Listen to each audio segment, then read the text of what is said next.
Bonjour madame, bonjour mademoiselle, bonjour monsieur. Comme je vous l'ai annoncé, je veux aujourd'hui vous dire deux choses. Pourquoi il faut battre au deuxième tour de l'élection présidentielle monsieur Mitterrand?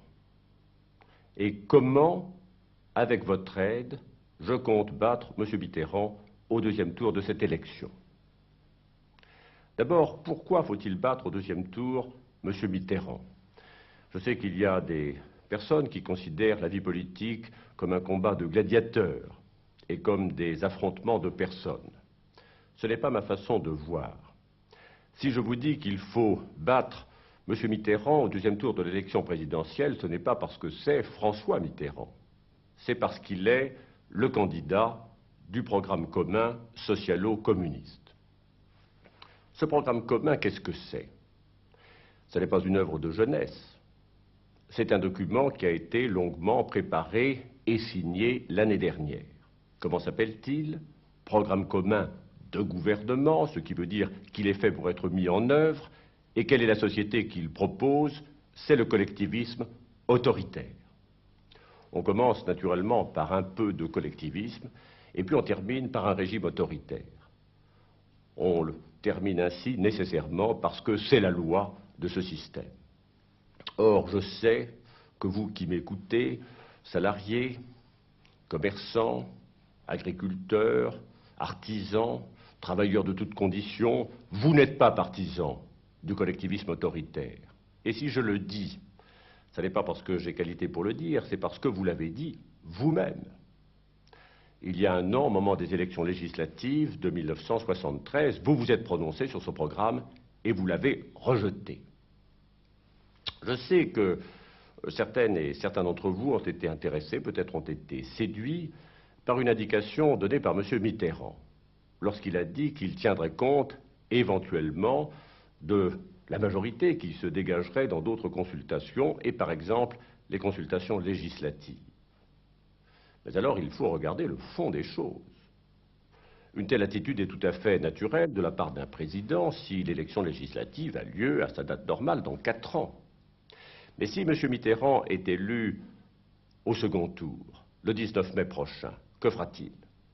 Il devra dissoudre l'Assemblée nationale. Il l'a dit et il a raison. Il la dissoudra parce que pour appliquer le programme commun, il ne pourra pas évidemment compter sur la majorité qui a été élue l'année dernière et qui a été élue contre l'application de ce programme commun et qui a été élue d'ailleurs par vous. Il devra donc dissoudre l'Assemblée nationale, ce qui prolongera les incertitudes politiques actuelles pendant 6 semaines ou pendant 2 mois. Mais ceci, je dirais, c'est normal, c'est inévitable. Pendant ces 2 mois, que se passera-t-il? Il y aura une campagne. Cette campagne sera faite en commun par les candidats socialistes et communistes. Et que proposeront-ils? Ils proposeront l'application du programme commun.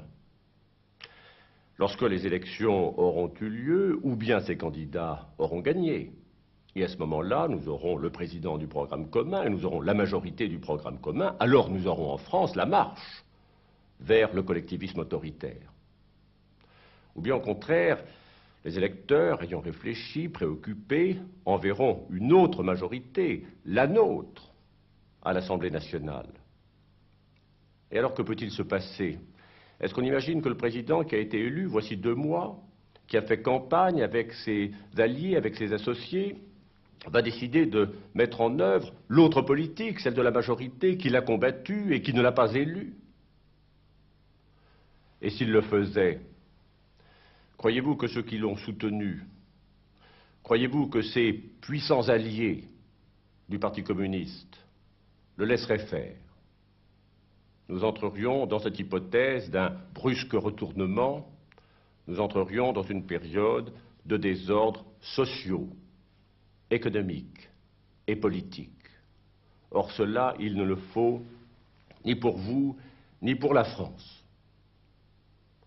Pensez-vous vraiment que l'image à donner de la France dans le monde moderne, que le message de la France puisse être un message collectiviste?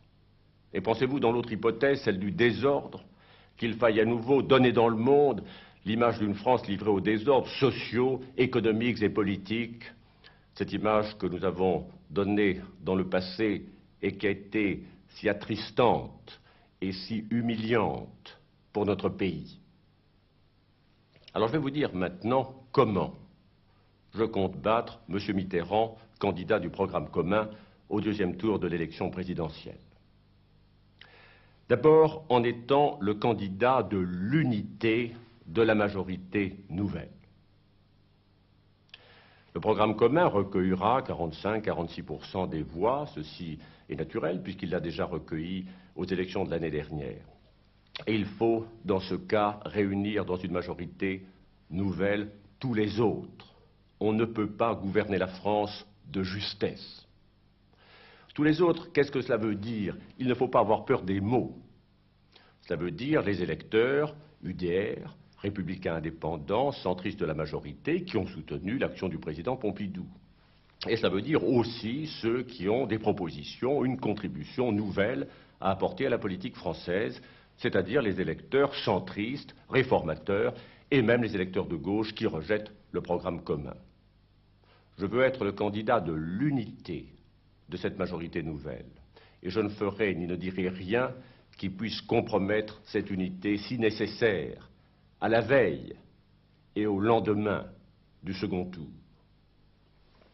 Et je veux être aussi le candidat du changement.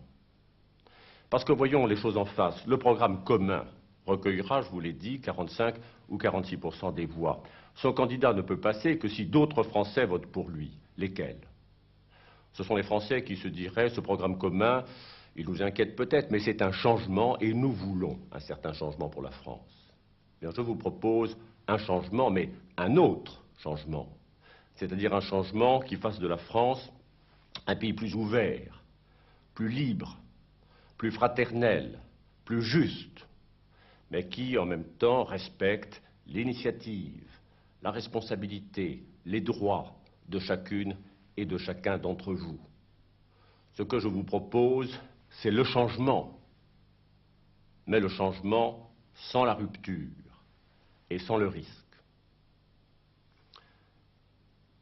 Madame, mademoiselle, messieurs, c'est ainsi que je compte, avec votre aide, l'emporter au second tour sur le candidat du programme commun, en étant dès aujourd'hui le candidat de l'unité de la majorité et le candidat du changement pour vous et pour la France.